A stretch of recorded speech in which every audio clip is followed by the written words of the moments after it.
Welcome to 2 Cents We See Scary Movies, the podcast where we break into horror one theme at a time. This month, we've been kicking in the doors of home invasion horror because apparently there's no safer place to be terrified than your own living room. I'm Talon, the kind of person who'd break into a stranger's house, get distracted by a weird doll collection, accidentally trigger a death trap, and somehow blame the thermostat. My co-host is Dan, who would probably offer the intruders a drink, a monologue, and maybe even a creepy secret from his basement, just to keep things interesting. This week, we're capping off our Home is Where the Horror Is theme with Villains, a movie that asks the important questions. What happens when the burglars break into the wrong house? And it turns out the homeowners are way more unhinged. Let's get into it.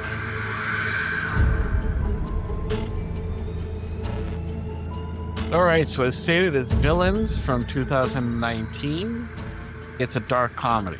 Still falls into the horror category.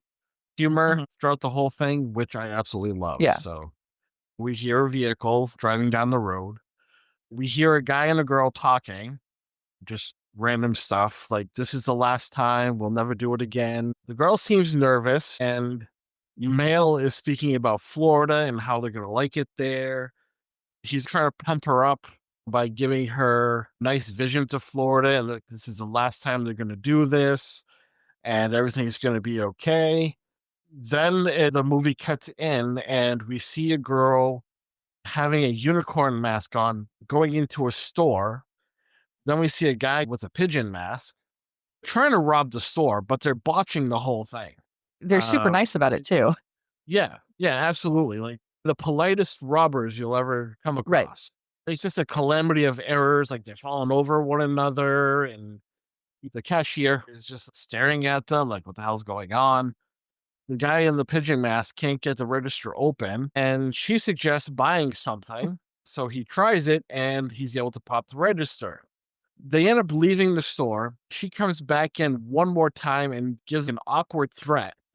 Like, she's holding the gun in a weird way. Right. Like, it's like, you can't take her seriously. Right. Like, don't follow us. This scene here, the way their energy was in this scene and almost throughout the rest of the movie, it gave me the couple who were about to rob the restaurant in Pulp Fiction vibes. They had that kind of energy. They were very lovey-dovey. They're very into each other. They were very happy and excited and fun almost, but they definitely had that vibe about them and held that throughout the whole movie. They were robbing the place, and there was the guy behind the register and another guy. She was trying to handle one guy, and the bad guy was trying to handle the register guy. They were super nice about it, almost funny. It was very high energy, right. And it was kind of cute, actually, in a weird way. But they totally reminded me of the couple from Pulp Fiction. So they're driving down the road and they're hyped from all the adrenaline and the excitement about the money that they got. Later on, we learn that the guy's name's Mickey. He's remembering himself being way more of a badass than he actually was. Right. He was like, "Oh, did you see me come in and break in? And I was doing all this." He was flopping over himself like a fish out of water. Right. She is all about having sex while they're driving. And he's like, let's wait until we get further away because we just robbed the store. Right. As they're going down the road, the car comes to a halt. She pops her head up like, what's going on? We find out that they just ran out of gas. She makes the observation that, we just robbed a store and we ran out of gas. Yeah, I said the same thing. I was like, you were just at a convenience store with gas. Why didn't you do Right. Get gas, or at least gas up before you're going to rob a place. Right. I mean, you got to be prepared. Exactly. It just goes to show that even though they're trying to rob people, they're not very well equipped because they don't know how to plan ahead. Right. Jules suggests that they go find another car. He scoffs at the idea, like, where are we going to find a car in the middle of nowhere? Right. Because that's where it looks like they're surrounded by woods. Yeah. And they argue a little bit. Mickey gets out of the car and he starts walking. She yells at him to stop and confronts him, tells him to get on the ground. She calms him with her hair. She's just like rubbing her hair across his face. And then there's this really weird scene where you see her face and his face, and they just are staring at each other. And she says she loves him, and he's all like, I know, like a Han Solo throwback. She's like, you need a car wash. I was like, what is she talking about? Yeah, that's right. He lays down and she bends over him. Her hair's hanging down over his face and she moves her hair back and forth. And I was like, oh, that's cute. What a cute idea. And it is a weird look because when you see it from her point of view, where you see his face, it's almost like a surreal moment. It's not her hair. It looks like it's almost got a golden, angelic view to it where it's colored. And then when you look at her, you're looking, Fluffy. yeah. And when you look at from his point of view at her, you see her looking over top of him and her face almost looks angelic. She actually, throughout the movie, reminded me of what a young Gwen Stefani looked like. That's what she reminded me of. But yeah, I thought it was really funny though. She called it a car wash. I was like, oh yeah, it is like a car wash. So when they had done the car wash, she looks up and he sees a mailbox down the road. And he's like, oh my God, you're like a hawk Yeah. woman because you can see things. All you gotta do is look down the street. There's a mailbox. Yeah, they really compliment each other a lot. There's a lot of supporting Yeah, things going on between they them. must have just started dating. It makes you wonder if they're in the honeymoon period of dating, Right. where everything is all like sugar cones and Yeah, everything you do is amazing. butterflies. Yeah. Right. Oh, you farted. That's so cute. So they end up walking towards the house that the mailbox belongs to. And it's a very nice house. Yeah. It's set off into the woods a little bit. Looking around the house, trying to see if they can get in, but all the doors and windows are locked. She finds a crowbar conveniently laying around. That crowbar. Do they have the crowbar? Yeah. I thought they found No, it. they used it at the gas station, at the convenience store. Oh, That was her okay. tool to be threatening. I guess it's one of those things where I'm trying to type and watch at the same time. So I thought she had a gun in the store. No, she had that crowbar. She had the crowbar. But he ends up pulling out a hairpin to try to pick the lock. He's having trouble. And she's like, let's just get this over with. He ends up picking the lock, but it's dead bolted. She gives him the crowbar. And they end up breaking in. And they're cautiously walking through the house. Mickey goes into the dining room and he's just like randomly throwing stuff on the floor out of the drawers. Yeah. She goes into the kitchen and checks that out. At this point, they're just rummaging through, looking for They're whatever. the keys to the they car. Was it the keys to the Yeah, car? because before they At that time? before they went into the house, they looked in the windows of the garage and there's a car in there. So they're like, oh, we'll just take their car. They're rummaging through the house trying to find the keys. So looking for the keys to the car. During one of his searches in the dining room, he finds a camcorder. He's just looking at it. And he throws it over his shoulder. The side screen pops open and it miraculously turns itself on. And you see two people tied to a chair, bound and gagged, and they're flopping around. They don't really notice. Even though they're screaming. Right. As far as they're concerned, all they did was throw the camera over his shoulder and that was it. Jules ends up getting herself a bowl of shredded wheat. Yeah. Which was, She was hungry. yeah, sure. Breaking into shit is hard work. Yeah. So she ends up asking Mickey if he found anything, and he said that he couldn't find any keys. So she throws the bowl over her shoulder, not her house, food. Yeah. So they're looking for a plan B, what else they can do. She decides they need a quote unquote creative boost, which is basically drugs. Right. Ends up talking about siphoning gas from the car in the garage and bringing it back to their car. Right. She thinks it's a great idea, so much so that she wants to fuck him Right. again. Every time he has a great idea, she just wants to fuck. Right. Apparently, that's her love language. Like she Right. gets real turned on by great things that he does. I want to say something about them looking for these keys. Okay. So they're looking all over the place for these keys, except for the garage where the car is.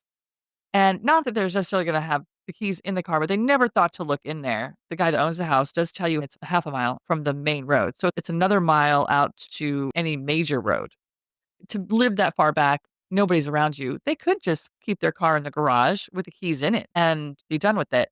But anyway, they never looked in the garage for the keys potentially still being in the car, which I thought was odd. And they also don't go in the garage for this other thing, but go ahead and tell them what they're doing. I was thinking that maybe they could have hotwired the car, but as disorganized as they were, they probably wouldn't know how to. I was surprised that he knew how to pick locks. Oh, yeah. Because they came off as not overly Highly inexperienced. Yeah, like they may not be dumb, but they don't feel like they're crook smart, criminal smart. Right. So I was shocked when he could pick Right. that lock. So he denies her and Right? and says that he needs a hose to be able to siphon. Right. So he starts to go into the basement, and you can see that he's visibly scared to get The down. light doesn't work. The light won't And- come on. But again, I thought, why wouldn't you first try the garage? If I had a hose, I'd have it in Right. my garage before I have my basement. unless I had a walkout basement with the hose in the back. But it's like, try the garage. What's wrong with Yeah. this garage? He's looking down and he's really hesitant about going down. And Jules steps beside him and she looks down and she's like, oh, it's really creepy. And he's trying to be the macho man at this point. It's like, oh, there's nothing to be scared of. Right. He's petrified. Being the big man that he is, convinces her to go with him because he doesn't want to leave her unattended upstairs because he's concerned for her safety, which means I don't want to go downstairs alone, so come with me. Right. As they're looking through the basement, states that it smells like mold, so they're covering their nose as they're walking Which I through. thought was funny because you still have to breathe through your mouth. Right. So Mickey finds a flashlight off to the side and he picks it up and a goddamn Billy Bass scares the shit out of him. Right. Those Billy Basses. So, I hated I those forgot those things existed until this really did. movie. You didn't know that they existed? No, I forgot. Oh, you forgot they existed. I was going to say, holy shit, a big part of the I don't know if 90s, I can get away from that. early 2000s. Yeah.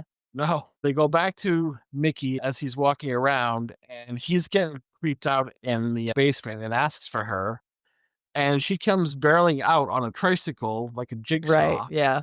And he gets scared because he wasn't expecting it. At that point, they both turn around to the corner and scream. And we see a little girl that's shackled in the basement. Yeah. Like this big chain and it's wrapped around her leg. Jules is asking her a bunch of questions and she's just kind of staring there.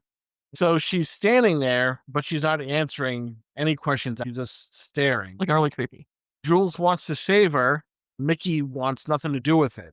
Just wants to get the car keys and go. Right.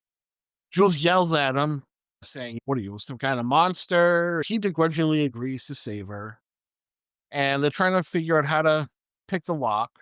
He says he can't, but they can try to get her chains over the pole.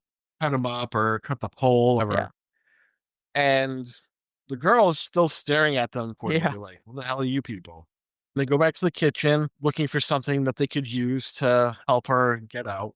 As they're looking through the kitchen, another couple walks in and looking at them. And I would say that the guy kind of looks like Clark Gable. Yeah. From the older style movies. And she's fitting the 1950s style homemaker. Yeah, they're very old fashioned. And she appears to have a baby in her arms. Yeah, it's all wrapped up. Yeah.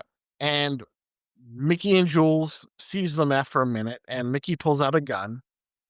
The guy states they can have their money. Jules is like, we don't want your money. And he's like, well, okay, then if you're keen on that knife, you can keep that Right. too.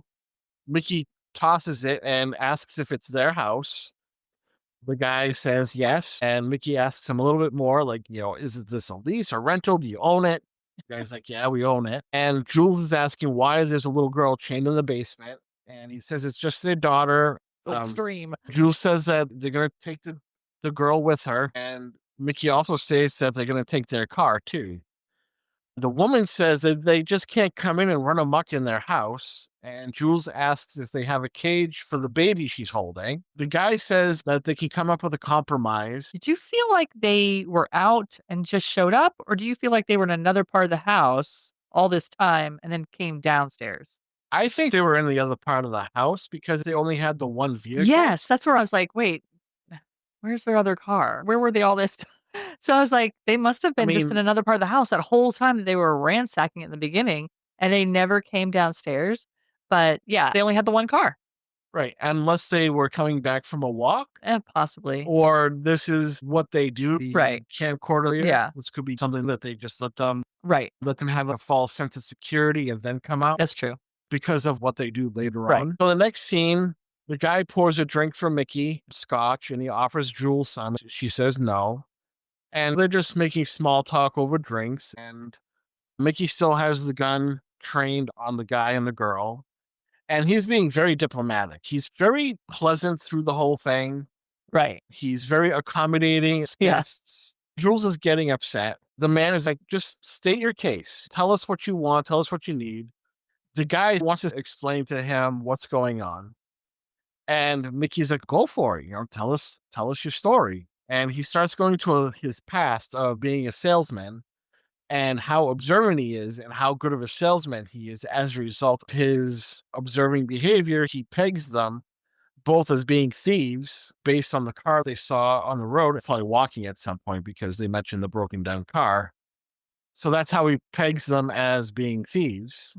He's like, I just don't want my daughter taken. They can take the car and leave the daughter, and he'll report it missing. So they have time to get away, ditch it, do whatever they need to do. Right. And he'll just let bygones be bygones in that case. And then you have a fair chance to get away. If you take my daughter, I'll have to call the police right away, and then you'll be bagged immediately. He says, wouldn't it be great if you would just be able to go? All proud of himself. He's like, how did I do? And talking about them. Right. And Mickey states, hey, we haven't introduced ourselves yet. As if you break into someone's house and you want to break bread with them and be like, hey, I'm so-and-so. But that's what they do. Mickey, this is where we learn Mickey's name. He's like, I'm Mickey, and this is Jules. The man states his name is George, and the wife's name is Gloria. Mickey was talking about how impressed he was with George's reading of people, and he's like, I want to give it a shot now. Mickey's like, well, based on your clothes and the house you're in, you're rich. Right. It's like, no shit. The house that they have and the clothes that they're wearing, they're very well off. It's at least it's the appearance of it. Right. And he ends up making a comment on an old TV that they have. He's like, you guys are rich, but you have this old hunk of junk sitting in your house. And that TV also had a very 1950s, 60s feel to it. It was just an old looking TV. Oh, yeah, absolutely. Mickey's like, the biggest issue that we have is the little girl in the basement. He tells George that he and him will go get her free.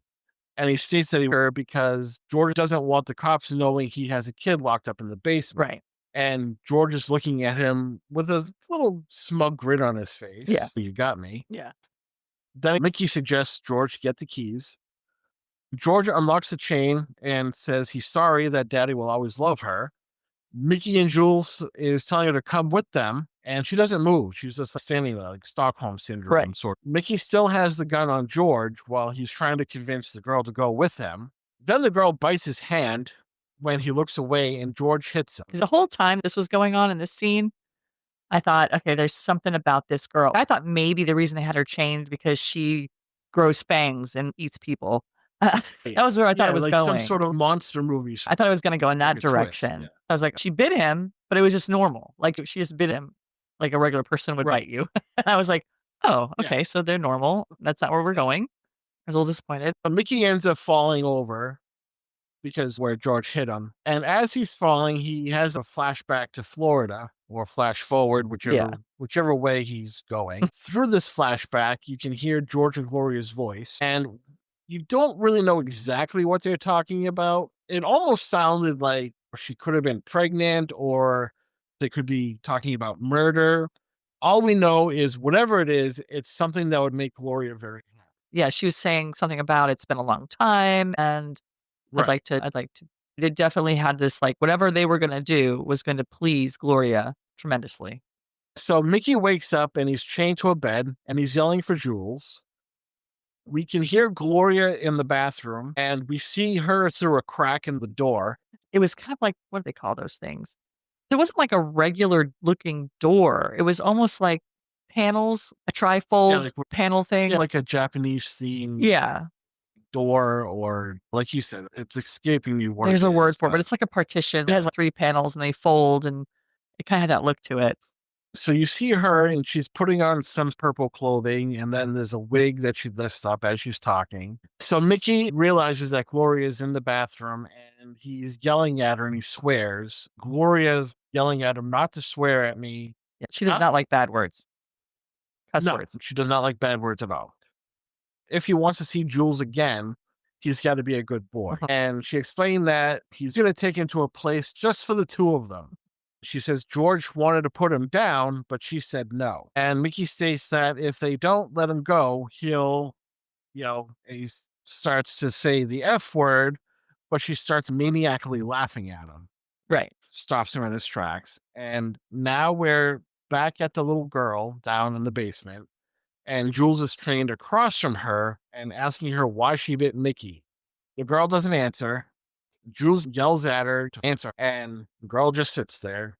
And we're back at Gloria and Mickey. She puts on a record, and that's when we see her black wig and her purple clothes more closely. She looks a lot different than her blonde homemaker. Right. She almost has not a flapper look. Her hair has that kind of flappery look to it, but her clothing, she's got the long gloves, almost like a lounge singer from back in the 50s or whatever, and that kind of dress. So she starts doing a striptease for Mickey, and he's weirded out by it. Like, he's just looking at her like, what? Right. And she ultimately lays on top of him. She says he's not supposed to see mommy like this. This is a little creepy altogether. And she reaches down and finds that there is no erection popping up, and she's becomes upset about it. She starts in with the self-esteem. It's like, oh, you don't find me pretty. And she's like, after everything we've done for you and the dance and how the room was made up and everything I did to make myself look pretty for you. Right. And he's trying to explain himself like, no, that's not it. And he's like, just, nope, you're a bad boy, slaps him, and she starts choking him. She's like, I can take everything away from you.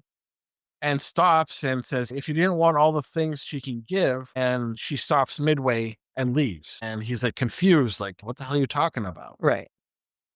That's how that awkward scene ends. She's like, everything I can do for you, well. And he's like, well, what? Yeah. What the hell? And so now he's like, we're back in the basement. The little girl's playing with a toy horse. And Jules is trying to talk to her about her childhood and how she used to like horses. Alicia liked playing with one of her plastic horses. And, the girl's just looking down at her toy. Now we're back at Gloria and Mickey. And she's showing him old pictures of her and George. Mickey at this point is completely entertaining her. Right. Like, she's out of the getup that she was in. He's completely entertaining He's her. figured it out. And he's like, oh my God, you were so pretty. There appears to be an old photo of a boy. And Mickey asks about him. And she's like, oh, that's Ethan. He's asleep in his crib. And Mickey looks at her weird. All right. Because these are old pictures. Right.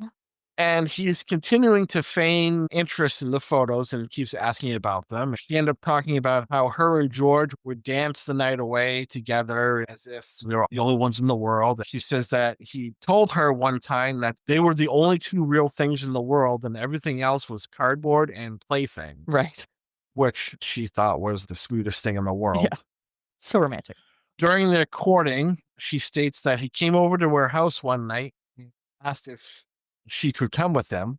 She agreed, and she shows a picture, and she said, this is the last picture we took in my father's home. Mickey's looking at it closely, and it shows a close-up. When you look at it closely, you can see an arm hanging down from a bed or a chair. Right. With blood pooled all over the floor underneath it, suggesting they killed her father. Right.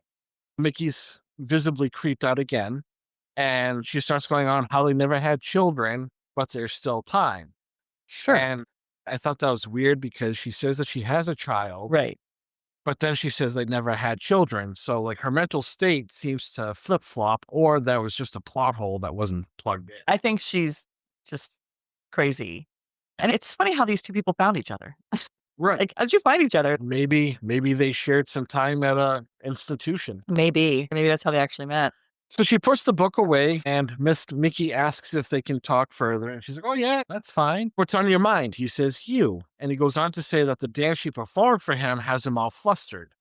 And she's like, well, you weren't excited then. He's like, I know, but sometimes that happens when I'm too wound up and turned on. Right. And that he was nervous and feels more comfortable now and feels that they're meant to do it. She says she wants to, but Mickey then says that he knows he was bad, offers one more chance if she wants him. Right. She looks at him and then kiss, and she's taken aback for a second and then kiss some more. She goes down his chest and he's looking completely skeezed out, like, oh my God, Right. this is so gross. She comes back up and Gloria feels that he's getting turned on, and he asks to touch her and if he can have one of his handcuffs unlocked.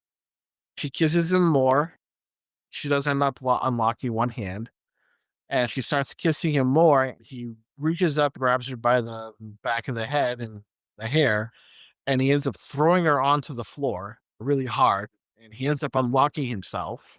Yeah, and it was funny because the thing that he used to convince her, because she wasn't going to at first, but what he finally does to convince her to unlock his cuffs is he calls her mommy. Yeah. So his shoes all turned on. And Yeah. so he runs through the door. Gloria's shouting for George. And he gets to the door downstairs. A gunshot rings out. Above and to the side of his head, George asks him where he's going, and he's to get back upstairs. Mickey hesitates, and George is like, hey, I'm a crack shot, and I missed on purpose, so get up here. Mickey begrudgingly goes upstairs. They're outside the room that they were in. Mickey asks if him and Jules can be let go. You can hear Gloria crying in the room. And George scolds him for making a woman cry and that he would blow his brains out if he had any. Gloria yells out that Mickey Right. hit her head, and Mickey again asks to be let go. George says one thing for sure and shoots him in the leg. Mickey yells out in pain. Jules can hear it and yells for him, and the Yeah. little girl looks up from her horses. George tells him to stop being a pansy and throws a towel at him. The girl looks up and sees George dragging Mickey to the pole Jules is tied to. Apparently, he dragged him all the way down to the basement. And Jules asks George, what did you do? And he's like, I shot him. And he'll do the same if she doesn't stay quiet. And he's all nonchalant about it. Like, yeah, I shot him. What do you think I did? Yeah. And this is where we He's a very learn calm that the person. little girl's name is Sweetie Pie. George tells Sweetie Pie to watch them. She nods. Jules and Mickey are talking about leaving, trying to figure out their plan, even though they're handcuffed to a pole. And Mickey ends up yelling at Sweetie, saying, fuck you, because you're the reason why I'm here. And Jules is trying to convince him it's not his fault. Right. And Mickey's like, well, did you see what she did? Referring to her biting him. And Jules like, she's not sure what she's doing. Like, she doesn't know what she's doing. The girl's about 7 or 8 years old. Right. She knows what she's doing. I'd say somewhere in there. So now we see that broken down car and we hear a tow truck as it comes into frame. Honestly, I don't think that scene was really needed because it was just like a 10-second scene. Didn't really need to be there. Yeah, I think one of the things that we could assume is that it got towed, or it could have been explained later on with a situation that we're going to be going into later. Yeah, because I was going to say the only thing that would make we needed to know for what comes up later. Right. And there's this car on the side of the road, which I'm surprised. Maybe it's a semi-okay traveled road, but it doesn't feel like it's a big, it's definitely not a big road. And I can't imagine it's traveled too much, but so we're back to Mickey and Jules, and he's talking about living on the beach, and they discuss the plans all while being chained in the basement because they have no idea if they're getting out or not. This could be just a way of them trying to get their mind off the situation and giving them some hope. He's just trying to lay out this beautiful situation that they can go into. They're basically talking about when they get to Florida, because the reason they robbed the gas station is because they just needed enough money to get all the way to Florida. And then once they got to Florida, they were going to start collecting shells and different things on the beach and rocks, and then paint them or just find colorful ones and sell them. They were going to sell these seashells by the seashore. And that was their plan for the rest of their lives.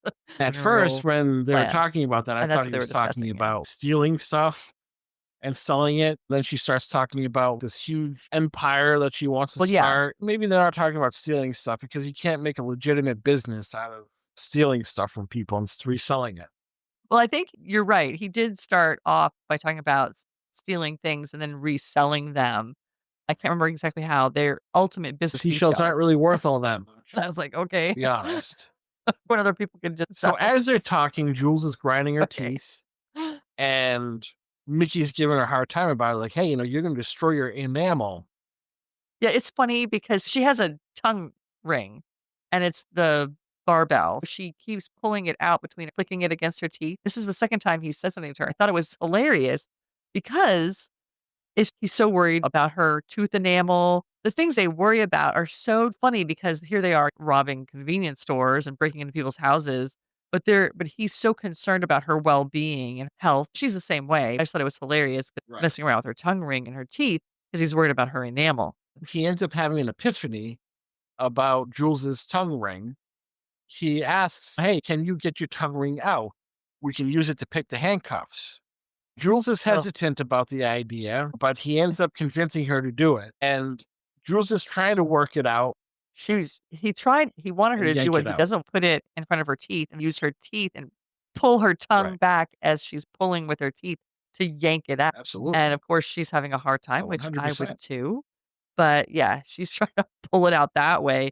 This whole scene, I had my fingers in my ears, and then I had 2 fingers in my index fingers were in my ears, and then I had the other fingers over my eyes, but just with enough space to see. So I was like, "Oh my god, I don't wanna Right. hear or see this happen." Like, Sweet Pea "Ooh." is watching this whole thing going down, and Jules is having difficulty saying doesn't think she's strong enough. And Mickey's like, "Oh no, it's a strong tongue. It's the best tongue, the greatest tongue. You've never seen a tongue quite this Yeah. strong before." I was expecting him to say that it's like the strongest Right. muscle in the whole body. They He was added, going to but lift he her up, just says it's a strong tongue. And I just thought that was a really yeah. random supportive thing that they do. "Oh no, your tongue is super strong." Mickey suggests that they try to face each other. He's explaining that I'll try to grab your piercing with my teeth. She's like, "Hell nah." He convinces her. She's like, "Okay." Sweet Pea's watching still, and she ends up covering her eyes Yeah. because she knows this is going to suck. Smart girl. So they were able to face each other in that position, and it was almost like they were kissing. She has her tongue in his mouth, and he puts his teeth around it, ends up yanking her tongue. It looks painful. At that second, George comes in with food. Mickey had just enough time to be able to put the tongue ring in his mouth and hide it. George ends up pushing Mickey to eat, Right. and Mickey says no. He tries a couple times and Mickey still says no. Jules is, her mouth is completely shut because, God knows what kind of mess that is. Blood. He immediately backs off. Yeah. George is going to have to eat sooner or later anyway, and he ends up leaving. At this point, Jules spits out the Right. blood that was in her mouth. Mickey drops the tongue ring into his hand. And the thing is he's having trouble unlocking the handcuffs. Jules is not impressed with what's going on. After a few tries, he ends up getting Jules' handcuffs unlocked, and she's all happy and kissing his face. She wasn't trying to fuck him this time, but she was kissing his face. At that point, he's trying to tell Jules how to pop his lock. And as she's trying, she ended up breaking the tongue ring off into the cuffs. Jules starts beating herself up. Like, "Oh my God, I screwed up." Mickey's super supportive, telling her, "My leg is messed up anyway, so you're good. Everything's fine." He's being really cool about the whole thing. Sweetie Pie gets their Right. attention and they look over and she points and we see a laundry chute. Jules, expresses excitement by saying, "Holy shit." Mickey asks if she can get up the chute. Mickey's like, "Oh, I love you." Jules is now all Han Solo and says, "I know." Jules starts Right. going up the chute. I have absolutely no idea how she's doing this. Yeah, it's not like it was a big chute. When you looked at the chute, it didn't look Right. nearly as big as when she got in the chute. Because when she got in the chute, and of course they show you like the chute doesn't have a front on it, even though it does. You would think that if she was literally just her hands and her toes of her shoes or feet, and I'm like, Right. like she's got some super fucking strength. There is no fucking way she's hopping up. She was moving up that damn thing. She had No way. amazing Spider-Man skills. Yeah, maybe she had sticky web fingers and sticky web toes because she was basically spread out, Yeah, and it was, it didn't make "What? sense. There isn't a How is lot of she this doing? movie There's that I no would really way." complain about, but that was definitely one of those scenes where I'm like, that's a little too unrealistic for Right. me. It was Except very but quiet. she was quiet also doing it. Like, she was able to be quiet Right. going up it, So pops as out, she's and I was going like, up, she's on the first floor. She can see Gloria and George doing dishes together. George is just saying, "Hey, I'm going to take care of you and everything's going to be fine and everything's great. And, I'll take care of her." And I got the assumption that he was going to kill Jules at some point. Right. yeah, there was And so something they stop doing the about the way he dishes said and that. they just start dancing in the kitchen. Oh, It you just love makes that, no sense to me. but She they did that in. continues shimmying up to the second floor, and it appears that the duct went into the hallway because she was in the hallway for a second, and then she ends up in the baby's Yeah. room, and she sees something in the crib. It takes her back for a second, and at this point, I thought it was going to be like a mummified corpse of a baby. That's what I thought. I thought it was a dead baby. That was just like, Right. or bones or just So something, she like, it picks was it just, up, and yeah, we it was gross. see that it's an old doll. It's a male doll. Now we see George downstairs in the basement beating Mickey, asking where Jules went. Mickey's being sarcastic, criticizing his manhood. George states if he doesn't tell him where Jules is, he's not only going to kill him, but he's going to make it hurt. Mickey says, "Oh, she's Yeah. gone, so give it up." George looks at Sweetie Pie. He's like, "Oh, what are we gonna do with him?" And she says nothing as usual. But George acknowledges as if she did, like, "Oh, yeah, we could do that." But we're back upstairs, and Jules is Yeah. hiding in a closet as Gloria comes into the room. She picks up the doll, holding it as if it's real, just rocking it back and forth. We have a couple quick shots here between the two scenes. Now we're back to George and Mickey. George says Yeah. he thinks Mickey is bluffing, and he really likes it when men try not to scream. George asks Sweetie Pie if she remembers the last one, but states, "Yeah, you're too young to remember, but you're going to remember this one." And so he pulls out a knife and goes to cut Mickey's ear Right. off. Mickey says, "Stop." Jules is going to the cops. They have a meetup spot, and if he doesn't make it to that spot, she's going to go to the cops. But if he makes it, they'll go on their way. Nobody wants the cops involved. Keep the kid, keep the car, we'll go on our way. George contemplates Right. the situation and asks Sweetie Pie. Mickey says he doesn't care about the girl anymore because she's the reason why he's down there, and she bit him, so fuck her, as he's looking at her. George closes his knife. We're back to Gloria and Jules. Gloria is holding the doll as Jules looks on. Julia turns towards the closet and walks towards it. She doesn't get there because George ends up calling her to come downstairs because she needs to say goodbye to Mickey.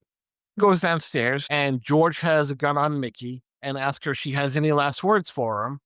She says she wishes things had ended differently. We're back to Jules, looking in fear. George opens the door and says, "See you in hell." Jules runs out with the doll, saying, "Stop, don't kill him."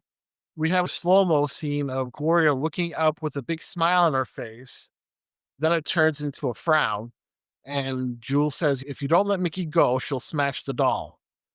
Gloria pulls out a gun and shoots at Jules. He misses, but Jules drops the doll onto the floor. The head was porcelain, so it breaks and shatters all over the floor. I was like, "No, not the baby." no, not necessarily the baby, but just like, Right. that Gloria's going to be real bad. George still has the gun on them as Gloria picks up the doll pieces, saying, "It'll be fine. It's fine. It'll be fine." George at this point is upset with the two kids, asking, "What did I do to deserve you guys? Like, why are you here?" The next scene, we see food in an oven, and the oven dings, and Gloria pulls it out. George, Mickey, and Jules are at the dinner table. Mickey and Jules are duct taped to a chair, and George says cooking always calms Gloria, and the more stressed she is, the more in depth her dishes are. No, they weren't about to be murdered. It's Right. just any other day in the life of these people. They're almost like they are a old Absolutely. 19s, how they are. Like nothing bad really happens. We can always figure it out and everything's at the end of the Right. episode. Everybody's happy. Yeah. George relates a story saying, one time I spilled coffee on a bedspread and she ended up making a huge bun cake. He tells them, "You guys summoned up a banquet." George is eating one of the rolls and they both have one in front of them. He's like, these rolls are great, looking at the two. And I thought that was just like an ass way of saying, "Hey, I can eat these rolls, you can't." But we learn later Right. that wasn't the case. Jules asks why the little girl is Right. downstairs, like why is Sweet Pea's downstairs.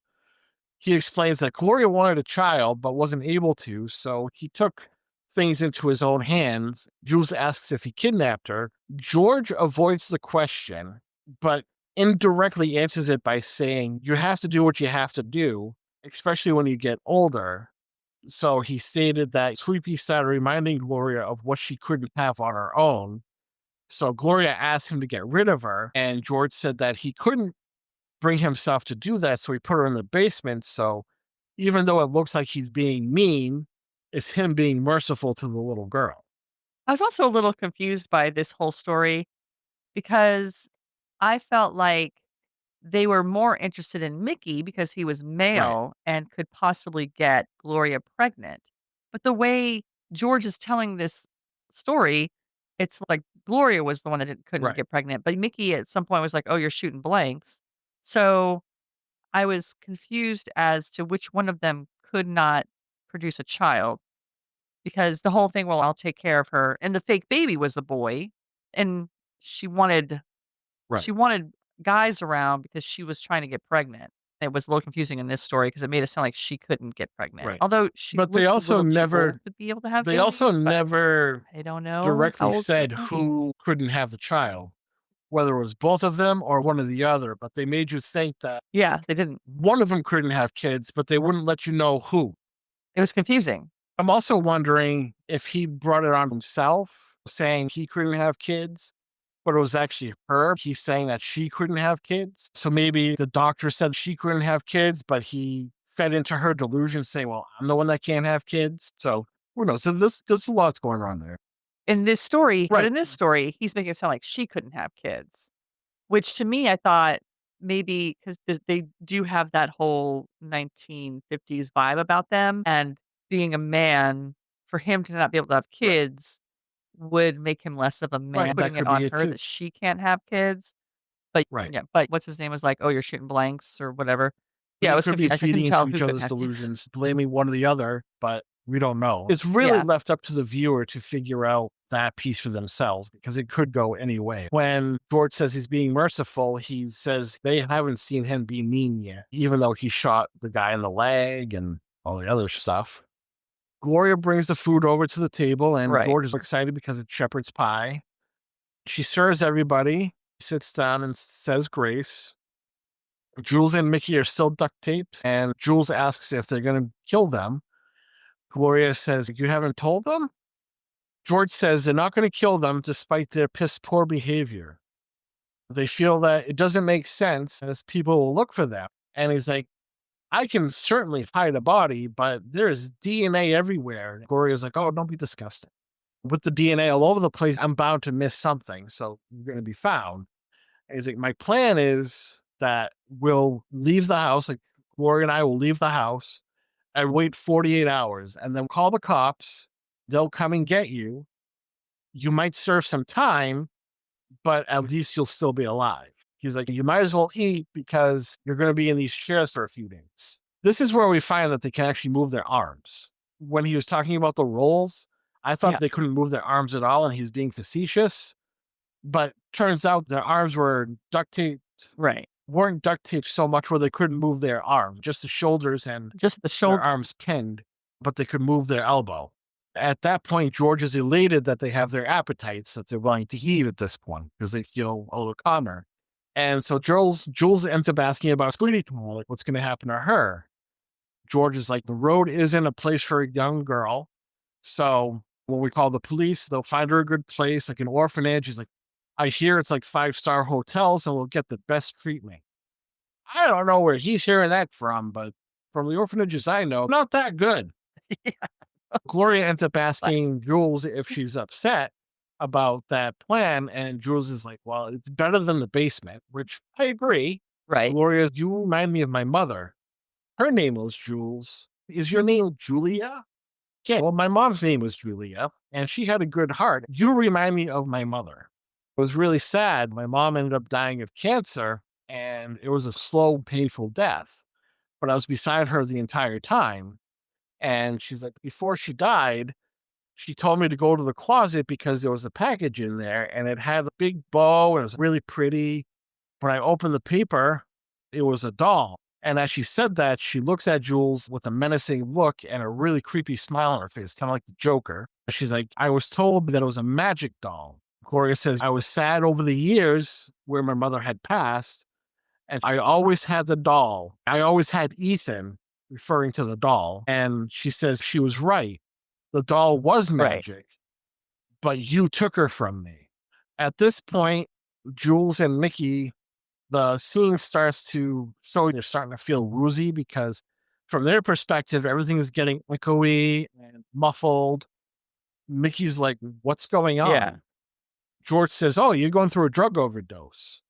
He's like, and by the way, we lied about killing you. What we're going to do is you had like a ton of drugs in your bag because they had like a bowling ball bag of a bunch of drugs. What we're going to do is we're going to wait till you pass out and then we're going to inject you with the harder stuff. So it just looks like a couple junkies broke into our house and died a not so tragic death. And nobody will look too hard into it because drugs were involved. Gloria and George start laughing. Mickey laughs too, but it's more because of the drugs than him finding it funny. Him and Jules both pass out around the same time. As they're going out, George is like, "You must be stupid if you think we'd call the cops." At this point, the doorbell rings. Gloria and George look at each other really confused. George gets up to see who it is, confused and annoyed at the same time. George opens the door with a gun behind his back, and it's a police officer. He mentions that there was a robbery down the street and that they found the car in the road. This is where I feel like they could have said there was a car on the road and we had it towed. Right. Could have easily said So he asks if anybody right. suspicious was around, and George's like, "No, but if I come across anybody like that, I'll let you." You know, the officer comments on the smell of dinner, and he's like, "Well, I'll get you back to that dinner that you have." And George starts to close the door, but it's not closing properly. The officer asks if he's okay with the door. George looks down, and we see where Mickey used the crowbar to get into the house. And he's like, "Oh, it's been busted like that for months. I've been meaning to fix it. It was probably moving furniture and got caught or whatever." Right there, the story sounds flimsy. Right. And it was also funny because got caught bringing it into the house when the way that wood was broken, Right. it would have only done that if they were taking it out. Right. That was the thing And thought, at this like, point, broken we that do way. know that the cop's name is Officer Wells. I forgot to mention that because he did introduce himself. Mhm. When Officer Wells looks at the door frame, he's just like, "Oh, can I come around and take a look?" The story is not clicking in his head. Like, this doesn't make sense. George is like, "Oh, no, no, you don't have to worry about it. We're fine. We never have any issues out here." Officer Wells is like, "Well, you can put your tax dollars to work." George finally agrees to bring him into the house. He yells to Gloria that they have a guest. They start walking towards the dining room, and there's some intense music playing. They end up in the dining room, and we see Gloria sitting at the head of the table, and Mickey and Jules is nowhere to be found. And Gloria asks who the officer is, and he introduces himself. George is standing behind him with the gun in his hand, looking stressed about the situation, about having the cop in there. He's like, "Oh, we're just looking for some criminals. Nothing to be too alarmed about, just precautionary."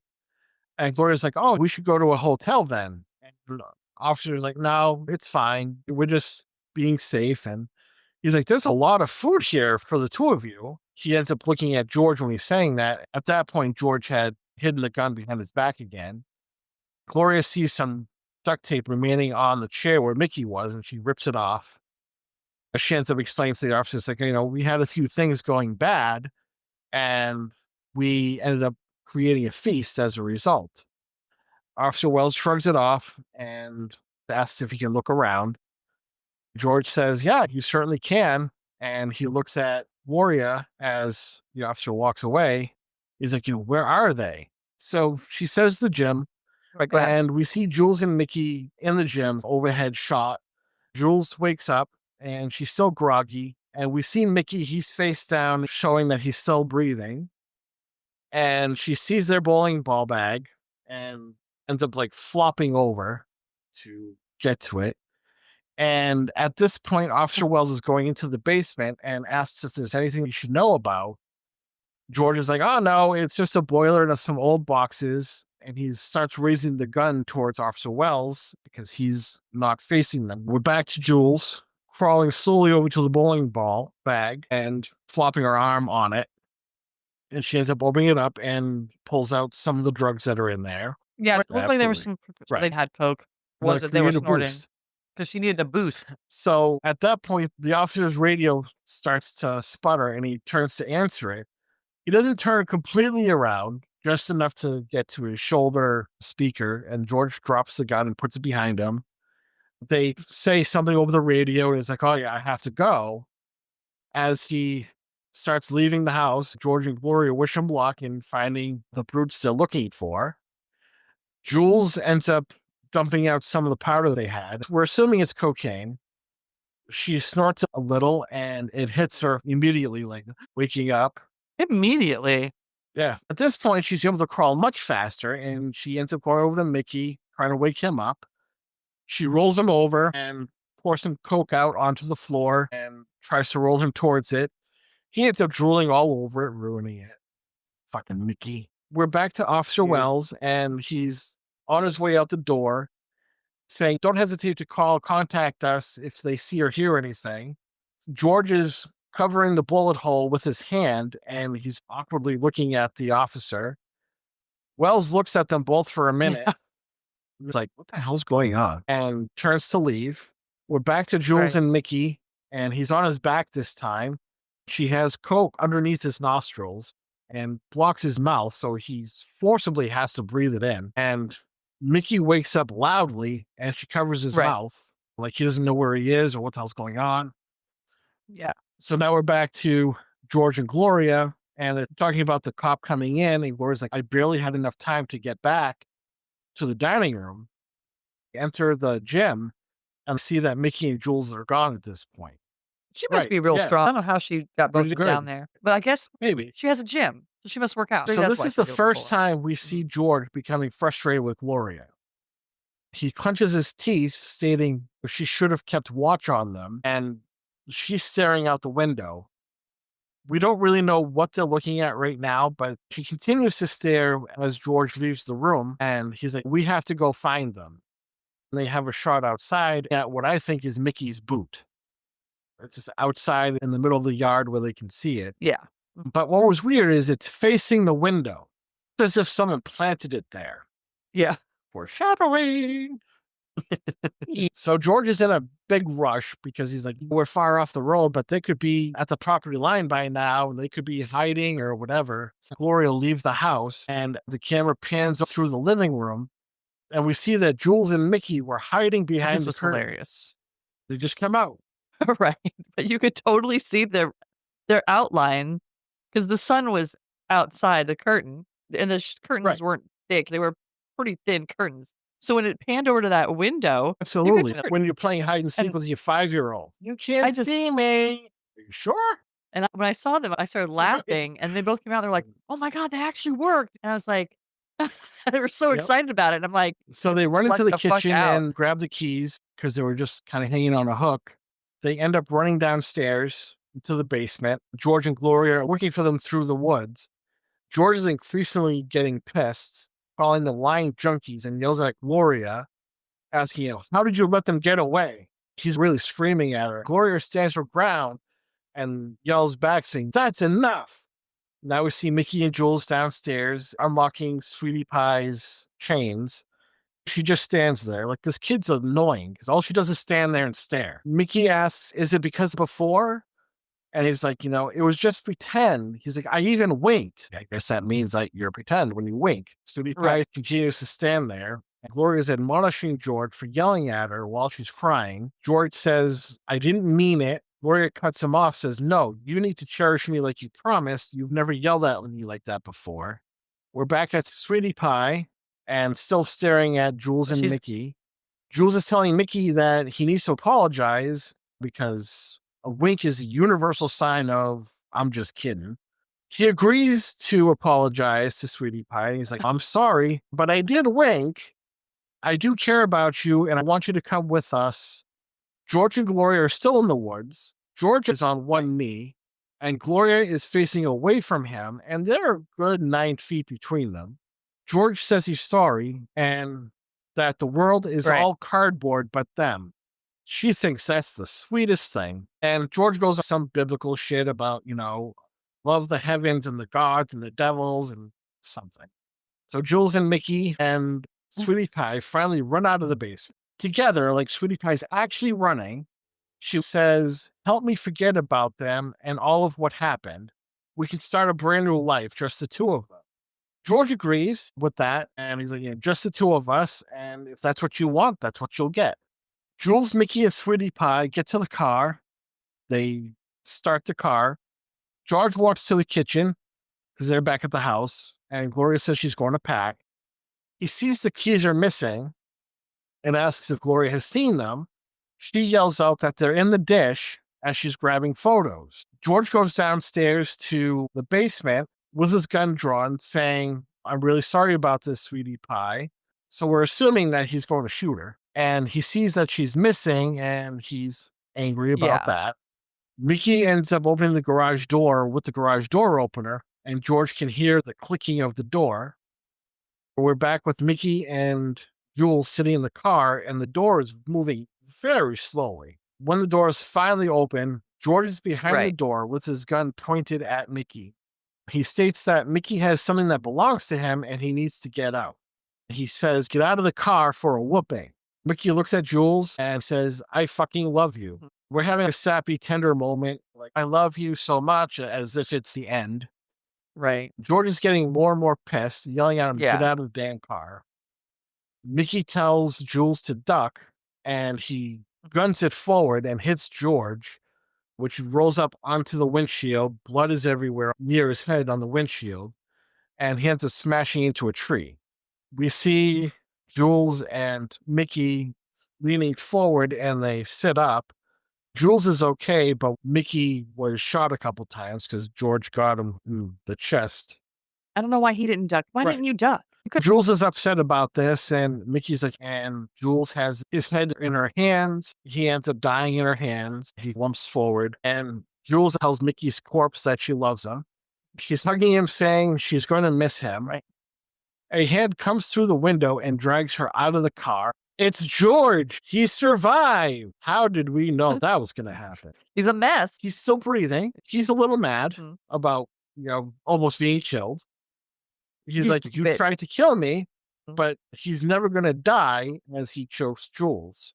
We see his gun on the ground, a little way from them. He says that he's going to be the last thing that Jules sees. As he's saying that, we see Jules on the ground and hear the gun click. He stops and looks up, and we see Sweetie Pie pointing the gun at him. He lovingly says, "Oh, Sweetie Pie." And he asks, "Where you got the gun? And please give it back to Daddy." He's asking her, like, "Did they trick you to think that Daddy was a bad man?" And he's like, "Why don't you come over? We can have ice cream, mint-flavored ice cream." Sweetie Pie takes a shot, hits him in the head, right between the eyes. At that point, the camera's behind George's head, looking through the bullet hole at Sweetie Pie. He ends up falling off of Jules. Jules gets up, looks at Sweetie Pie, walks over and hugs her. Sweetie Pie looks down and says, this is the first time Sweetie Pie talks. Sweetie Pie looks down and says, "I want to go with you." Jules shakes her head in agreement. Jules looks over at the car and says she'll be back. Now, she's only 3 feet away from the kid. She moves Mickey's seat back and ends up straddling him while rubbing her hair on his dead face. Car wash. She stares at him, saying that she loves him during the car wash scene because they're doing that again. But he just looks at her all deadpan. Yeah. She gets out, and we see the girl standing there in George's dead body with blood around it. Gloria comes out with suitcases and says, "Let's go." She sees his body, calls his name, asking if he's okay. "George, are you okay?" She drops the suitcase with a smile, saying, "It's time for them to go." Like, "Hey, George, we got to go. It's time to go." And she lifts him up, and he still looks like a mess with a hole in his head. Stay there a little longer. That's fine. All the while, Jules has the gun on her, but drops it when she realizes Gloria wasn't paying attention and is completely in Delulu land. Oh, yeah. She didn't even notice they were there. This lady's so delusional. Like, Gloria is still holding George, smiling, saying they're going to have all these great adventures together. At this point, she's looking towards Jules and Sweetie Pie as they're walking off camera. Now we see Jules and Sweetie Pie walking down the road when a truck pulls beside them. An older lady is driving, and that's where they're going. Jules pauses for a second and then says, "Florida." The woman tells them to get in, and they drive off. We pan up to the sky, and there's a video montage of Jules and Sweetie Pie on the beach having a lot of fun. My question on that is, like, is anybody questioning this kid? Like, why isn't she in school? Where's her social security number? Where's her identification? How is this going on? But it's a movie. And at that point, the credits roll, and that was the movie. In that end montage, I think we should state that the two of them ended up opening that seashell shop. It almost looked like a lemonade stand on the beach. That's right. What was it? Mickey's Seashell Shop? I think is what it's called. Most of it was them running around the beach, but a few times you did see where they were behind their little stand selling seashells. Yeah. And that's how it ended. I really liked this movie.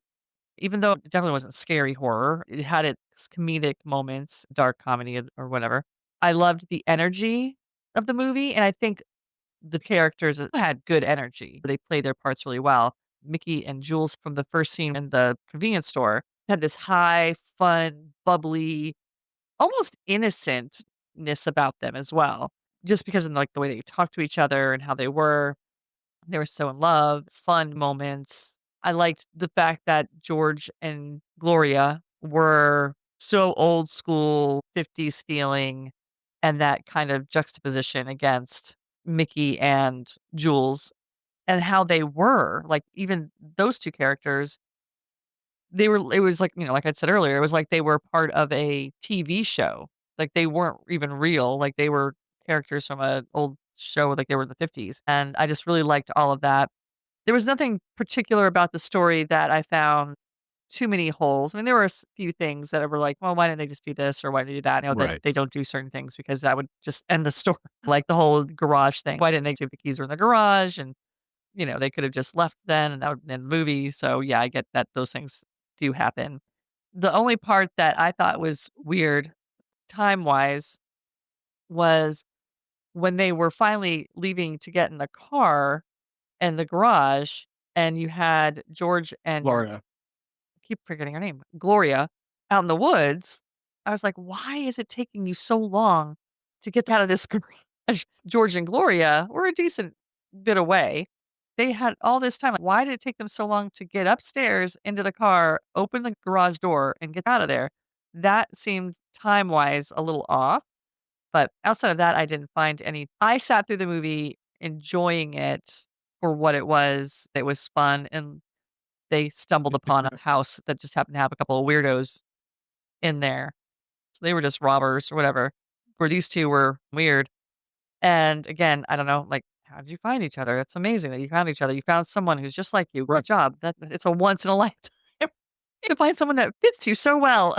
So, yeah, I liked it. I think I'm gonna give this one an 8 cents. I So really like this you one. used a lot of my talking points because as soon as you started talking about the fun attitude that Jules and Mickey had, I instantly started thinking about, and I was going to use the same word, juxtaposition of Gloria and George, how a bit more serious they were as 1950s sort of Right. couple are usually portrayed, and just the difference between them, like a Yeah. young couple in love and having fun with everything, and then having a couple that's more established in their relationship. They still have that love for each other, but at Mhm. the same time, there's still like some underlining frustration that comes with really any relationship. And then just how that time frame doesn't really look at mental health. It was more like putting it or not really egging it on, but yeah, like ignoring it, You mean like in the '50s? and Yeah, they're making up basically ignoring it. scenarios, Yeah. which makes the situation worse for Gloria. The other 2, Mickey Right. and Jules, seem to be the type that, they work everything out, at least in the honeymoon phase that they're in. Right. Much like you, there wasn't a Right. lot Yeah, in yeah, this yeah. movie that I could really complain about. I did like it. I thought this was a Mhm. different movie because there is another movie that I saw that was a little bit more Mhm. like this. And it really could have been also an episode of The Ozarks where some guys end up breaking into a I haven't house seen that. and it's a similar situation, but it was a little bit more serious. But I don't remember the name of the movie. So I Mhm. thought I thought that's what this was. A pleasant surprise that it was Okay. dark humor because I absolutely love dark humor. Some might say that this Right. isn't really a horror movie, but I don't know. It kind of is a It's a rom-com rom at its base. I do think the prospect of people wanting to kill you can be horrific. So Right. that's why I feel like this fits our stuff because most people don't want to be killed. Most people are afraid of that. If you're one of the ones that doesn't mind, Yeah. all the power to you. But for the most part, people don't like being killed or the threat of being killed because it's a horrific experience. I did thoroughly enjoy it. The only parts that I could really even complain about, even just a little bit, is the tow truck scene. It wasn't needed. The laundry Right. shoe, when she's going up the laundry shoe, that was a little bit ridiculous. And the fact that, Yeah. you could see them other than that. Because we never have anything so far that we're like, oh no, I hate this one. Really? I loved it. Well, there we had one. Which one did I just do? I just did one where I gave it a 5 and you were surprised because you gave it a 7.5 or an 8 or something. You really loved it. I just edited it. You mean we don't do these by the week? So I would give it, say 7.5, 8 cents. It was a good little movie. I enjoyed it. And if I were, I would definitely watch it. I think we can put a stop on it. All right. We have the socks. That's a wrap on villains. And on our month of home invasion horror, we've broken into houses, crawled through basements, dodged arrows, evaded axe wielders, and learned one very important lesson. Lock your doors. But maybe not too well, or no one will find your body. Next week, we're plunging into uncharted waters with our brand new theme, Terror in the Deep. It's all about the kind of horror that happens in places you really shouldn't be. Deep oceans, deep space, deep caves. Basically, if it feels like a bad idea to go there, we're going there. And we're kicking things off with Shark Night, because it's about time this podcast finally covered a shark movie. Until then, be scared, be prepared, and don't get caught in the dark.